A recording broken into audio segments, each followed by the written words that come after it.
So gall bladder ఈ issues అనేవి ఎక్కువ ఏజ్ గ్రూప్ వాళ్ళకి వస్తుంటాయి. మీ దగ్గరికి వచ్చే కేసెస్ కూడా ఎక్కువ ఏజ్ వాళ్ళు వస్తారు ma'am. So usual gall bladder stones కూడా వచ్చే ఏజ్ యాక్చువల్లీ మేము ఫర్టైల్ ఫీమేల్ 40 ఫ్యాట్ అని ఒక టర్మ్ యూస్ చేస్తాం.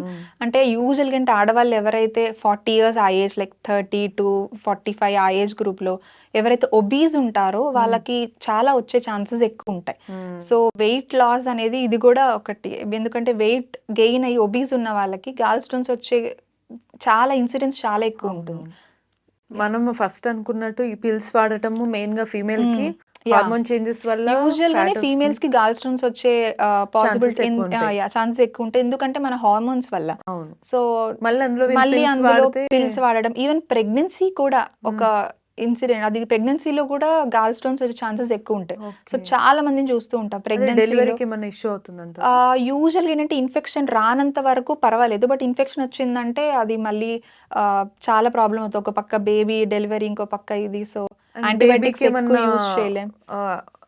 గాల్ స్టోన్స్ వల్ల ఉండదు. ఏమన్నా అది అబ్స్ట్రక్ట్ అయిపోయి మళ్ళీ బిలిరుబిన్ పెరిగిందంటే అప్పుడు మళ్ళీ ప్రాబ్లం అవుతుంది.